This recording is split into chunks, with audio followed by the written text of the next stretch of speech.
Small business is about courage, risk-taking, independence, and we small business owners are survivors.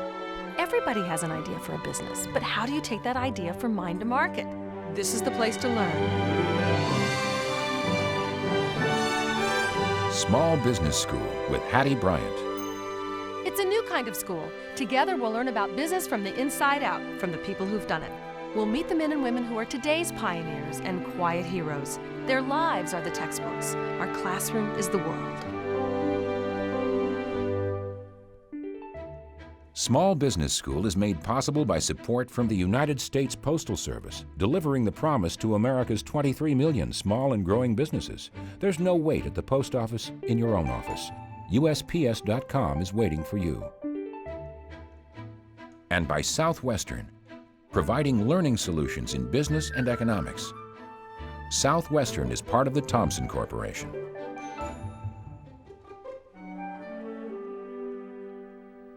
Hi, I'm Hattie Bryant.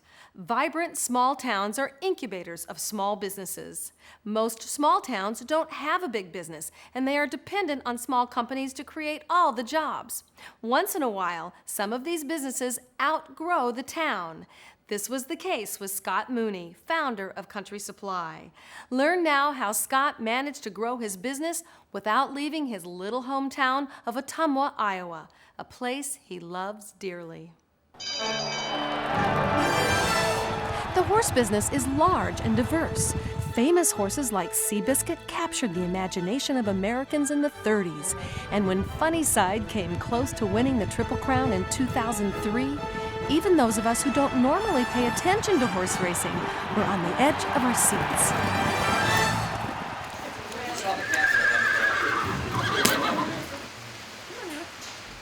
But professionals only make up a part of the equestrian industry.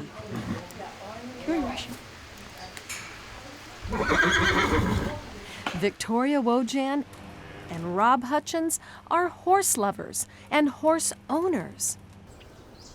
There are over 11 million horses in the U.S., 30 million horse lovers, and 4 million horse-owning households who buy over $25 billion worth of goods and services for their horses every year. Roxanne Wojan is Victoria's mother. I have to grab a stool for a space. Roxanne, why did you want a horse in your front yard? Relaxation, enjoyment. Horses are something else to love, and they give love back unconditionally. Really? Better than a dog? Better than a dog. They're bigger, they're fun to ride, they're exercise. There's something to sink money into. Oh, probably. Those words are music to Scott Mooney's ears. Roxanne is a customer of Scott's creation, Country Supply. Thank you for calling Country Supply. The Ottumwa, Iowa-based mail order catalog he launched in 1984. Because you know there's going to be people out there that can buy it. But they will run out as fast as we're selling In 2003, he had 450,000 customers who receive his catalog at least 6 times a year, while best customers receive catalogs 10 times a year. This effort generates over $17 million in annual sales. Scott, one suggestion. Yeah. We need to shorten the reins a little bit for kids. Shorten the, well, do you have a knife? In fact, I have a... Describe for me your core customer. They ride Western in their backyard. You know, they have probably four horses on average, you know, and they do it for their family hobby. Right. Like you did when you were growing up. Yep. You had that horse in your Yep. backyard. Yep. I was our core. I built the company to focus on the customer that I would have been, I think, when I grew up. I want to know why you weren't playing baseball with all the other kids when you were 14 years old. Well, you know, some kids sell lemonade Right? out on the street. You know, this isn't that far removed from that, really. I just started selling horses coming out of the barn. So tell me about your high school experience. About my high school experience. Yeah, like how did you run your business when you were supposed to be going to school? How'd that happen? Well, if I wasn't at school, at high school, I was probably, at the night of the prom, I was probably rebuilding shelf displays at the store, see. And I'd run a business during the day and go to school, high school at night. I graduated with my class, you know, just like all the rest of the kids that I went to school with, high school with. So when did you decide this town is not big enough for me? It was as simple as, okay, I can't ship the people in from out of town. So the next natural thought was we just go into the catalog business. And that way we can expose our products to tens of thousands and then hundreds of thousands of people. Stan and Diane McIntyre enjoy riding with their daughter. Did you have to make a sacrifice to have horses? Did you give up a second car? Did you give up a vacation? Gave up dune buggies. We gave up the desert to enjoy more natural resources of transportation rather than dune buggies and quads and stuff. Okay. But it's a high interest that our daughter had, Yeah. and we decided as a family to go ahead and get involved with it, and it's been nothing but good since. How long did it take you to learn how to ride? I'm still learning. Still learning. You learn for life. How did you develop the list? Because today you have how many names on your list? There were 400,000. Over 400,000 now. Okay, but then you had zero. So how'd you get your first one? Well, the first ones, we just stopped and think, where can we find their names? Well, telephone book. So we got out the Des Moines telephone book, ads that they'd run, classified ads in the Des Moines Register, you know, the newspapers around. In fact, at the library, they had newspapers from all over the country, and they all had classified ads with, you know, people that were either selling horses or they were selling saddles used, you know, and those people's names, and addresses, whatever we could get.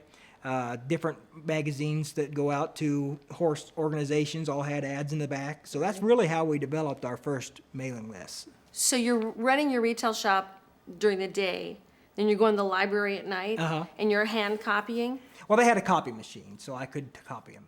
Okay.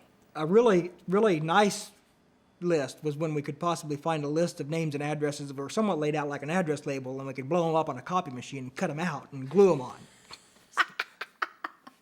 So describe to me your first catalog. What did it look like? The first catalog, it was printed on, you know, of course it was just black and white, and it's printed at the local printer, you know, that in Ottumwa, and we printed, maybe it was just 1,000 copies, the first catalog that we did.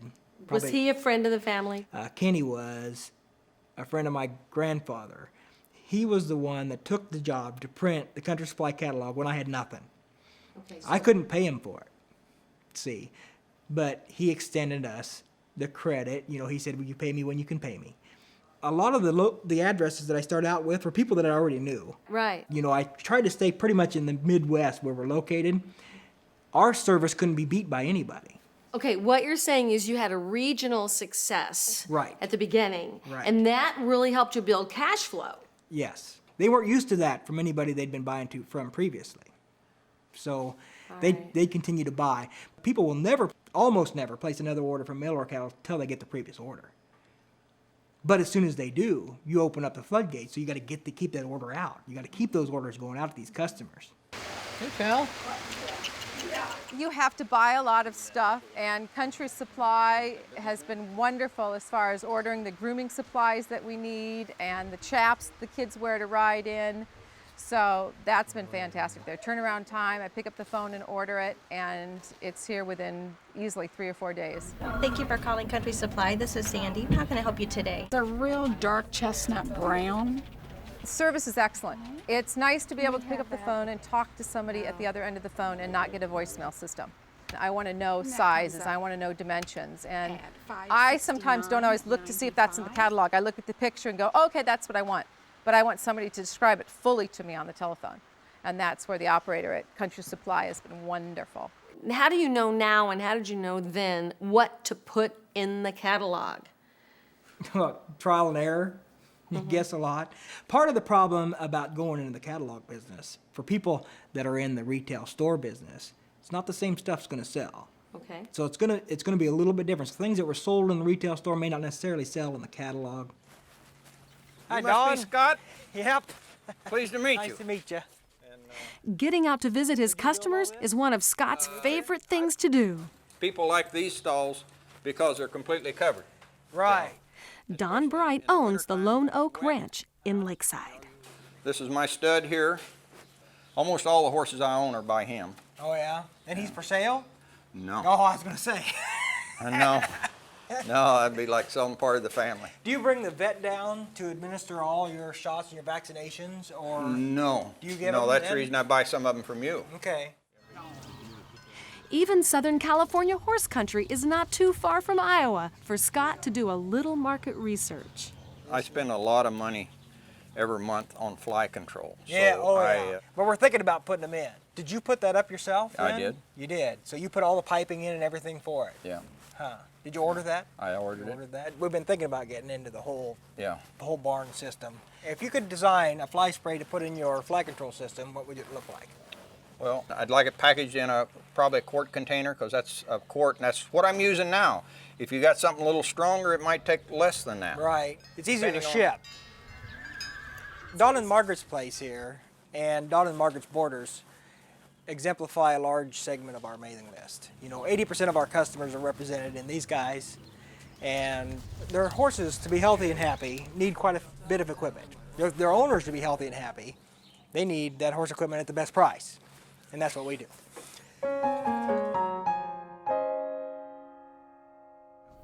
See the price we're going now? Wow, that's really low. 18 bucks. Most small business owners around the country are not the cheapest. So how did you decide I'm going to be the price leader, and how do you make that work? Well, you have to work just 10 times as hard to sell on price. Well, because you're going to be operating on lower margins. In fact, there are products that we put into our line that we've sold at a loss because we didn't have the volume to be able to buy like the big boys buy. Scott moves stuff around every day on the website. We come up with, we're overstocked on a particular item, or we need to lower the price or do something different. And so he's moving items around all the time, bringing them to the front page. Put them on sale. To put them on sale. Pricing is an art. There's no science to pricing. Let's talk about that. If you're going to make it an art, you Yeah. better watch those numbers every day because Good point. yeah, I mean, you can't, you don't know that, okay, I sold $100 worth of stuff, I made $45 profit today. Okay. Without going out and looking at each individual product, which of course we have those reports too.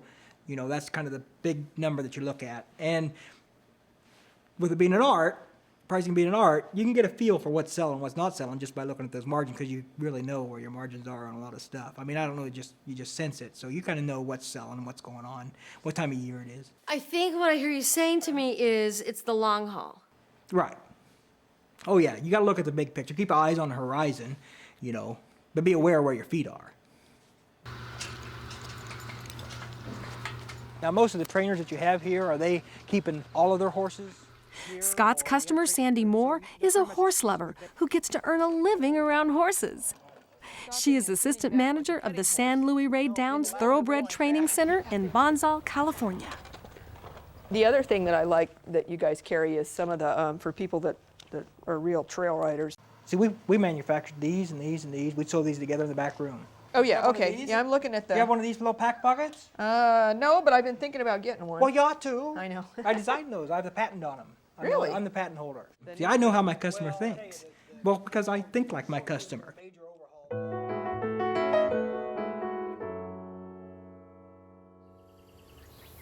The biggest part of what I believe is identifying strengths in people. We spend a lot of time talking about, with our kids, straight out, what their strengths are. I mean, we don't cover it up and sugarcoat it. Here's your strength, here's your weakness. We don't pick on them for their weaknesses. And you did that with employees too. Right. You don't sound very good on the phone, so you need to go in there and do it all day until you're good at it. I mean, that would be. No, that's just beating somebody down. Okay, you put them in packing and let the person with the nice voice because answer that's the what you do. phone. And they're happy. They thank you. Okay. But identifying strengths, it just made a huge amount of difference when you identified the strengths and people said, well, yeah, that's right. My first love is marketing. Selling the products to the customers, giving them what they want for the price they want. You're a genius at it. Anybody that can sell better than people can even make it, the thing that you play at is the thing that you're best at. Well, if I wasn't the best at it, it'd probably be work. Wouldn't it? At the age of 14, Scott discovered he was a merchant. He started buying and selling things to his neighbors, then expanded quickly to his entire community. He didn't even go to the high school prom because he was too busy at his own store filling orders and servicing accounts. He knows himself. He knows what he's good at, and today's business reflects a continuous improvement cycle from those early beginnings. Many people go through their entire life never finding what they love to do, so they never get really good at anything, and life is a daily grind and struggle. Scott says that time flies at Country Supply. For him, 1978 was like yesterday. Every day the hours just slip away unnoticed, and everyone on his team wonders where the time went. Surely we all know time flies when you're having fun. But this is more than fun for Scott and the team. This is meaningful work. Today, Scott is selling around the world, and they are overjoyed with their contributions and work with those programs where horses are used in therapeutic ways to help people. Country Supply is a success because Scott is totally authentic and true to himself. This authenticity is the fountain from which springs his whatever-it-takes customer service philosophy. It is the source of his energy and enthusiasm. Need more of what Scott has? Find your natural strengths and go with your own flow. At smallbusinessschool.org, there is self-help study for people who want to start a business and for those who want to grow the business they have. To learn more about this episode, choose the overview. You can read every word you're hearing today when you choose the transcript and go deeper with the case study. There's streaming video and access to interactive study guides throughout the site.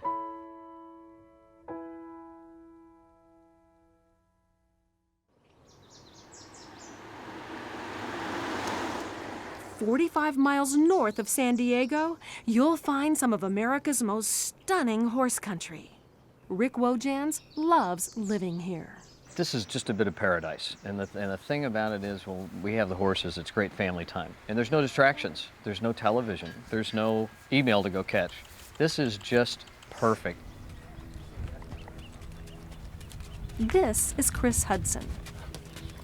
I come out and get on the lakeside roads, it's just kind of very relaxing, even the drive out here. It's, you know, you come from a city, all concrete, and you're getting on some roads and out in some hills, and you're back in dirt again, so it's just awesome. So we struck a chord with all these people. Now we've got all these orders coming in. You know, we get them with the right product, the right price, and we get all the orders coming in. Growth has always come, and it's always just poured in. In 2000, 2001, you had 80-ish employees. Yeah.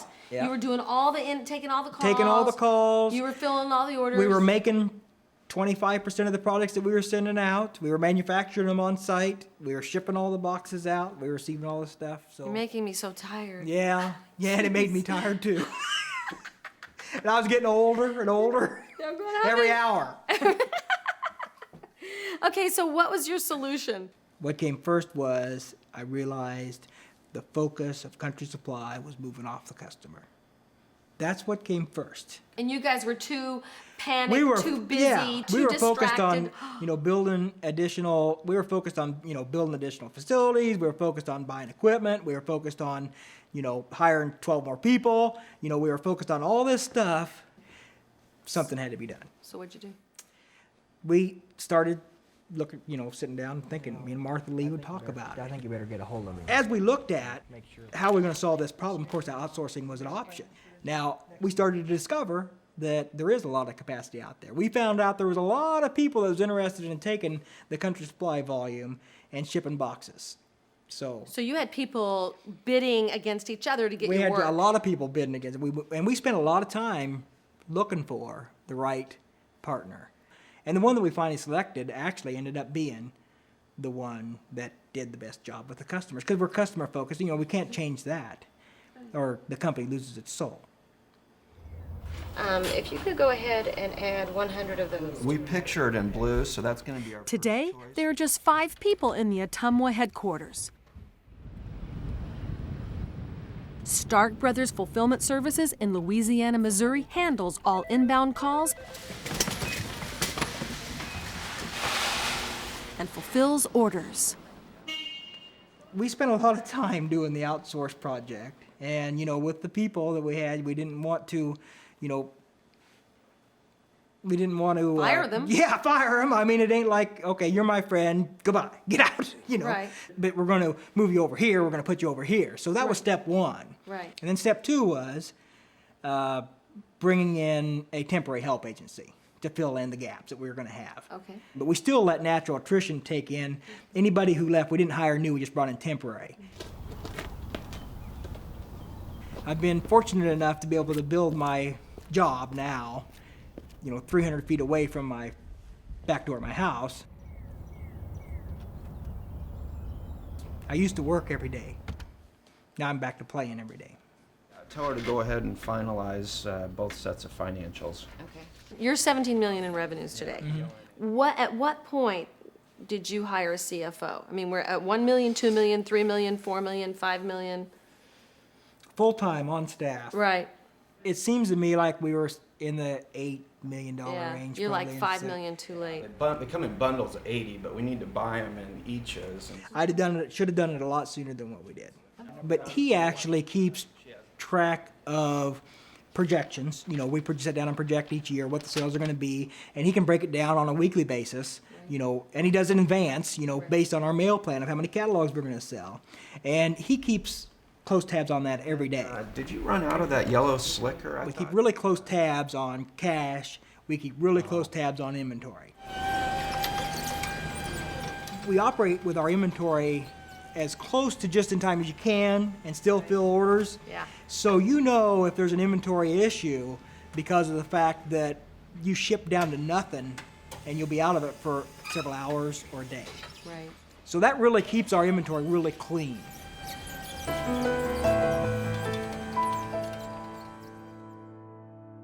The best thing that ever happened to Country Supply was not being able to borrow money.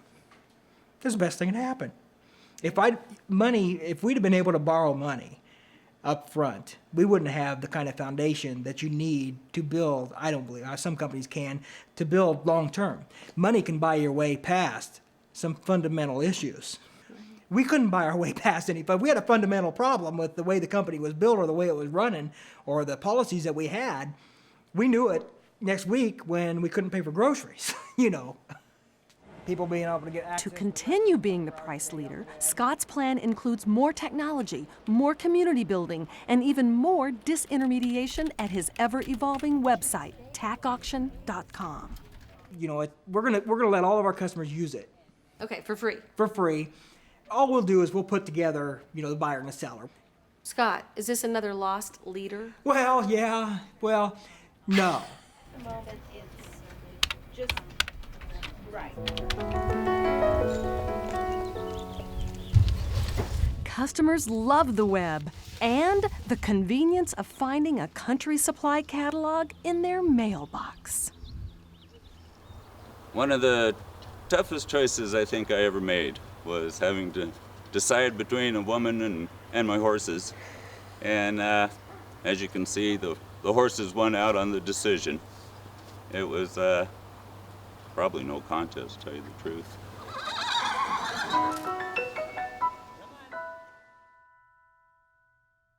I have a picture in my office of a mountain goat jumping across this huge crevice. He's halfway across, and I say that's what Country Supply does every day, because he's only halfway across, and it really looks in the picture like he's not going to make it, but I'll know he makes it. He'll make it across there, taking that leap, not taking them two little steps. Sometimes you just have to take the leap. Just take the leap, know that you're willing to do what it takes to make it work. Okay, so what does it take to build a long-lived company like this? This is from 1976 until now. All them times going to bat. Sometimes you're going to go to bat at 3 o'clock in the afternoon. Sometimes you're going to go to bat at 5, but if you need to, you're going to bat at 7. You're going to go to bat at midnight. It's going to be 3 o'clock tomorrow morning. You're still going to be swinging. Whatever it takes to get that done, you're going to go to bat all that many times. I think it's a game with you. You're probably right. I think it's your game. Other guys played baseball. You played business. I'd say you're probably And then right. you grew up and hit a home run. Yeah. Well, I hit a home run only probably because I went to bat thousands of times.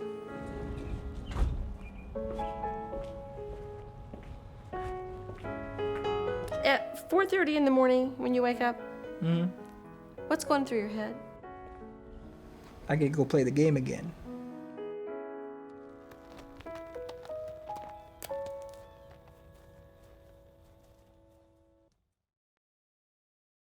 There may be riches in niches, but you have to find your niche and love it, and the riches do follow. We'll see you next time.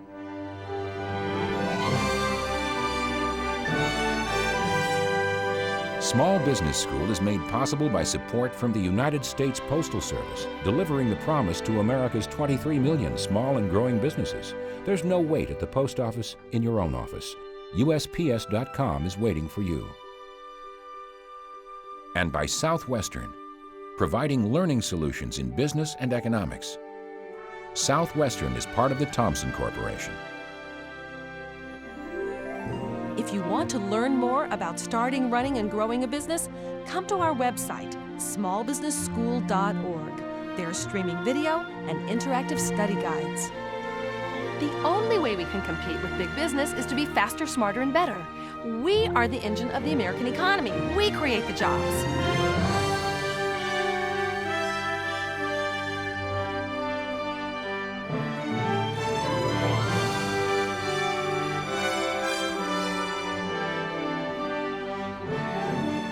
Small business is about big commitment. It's about sacrifice and struggle. But we do it because we say, if I don't do this, my life won't be complete.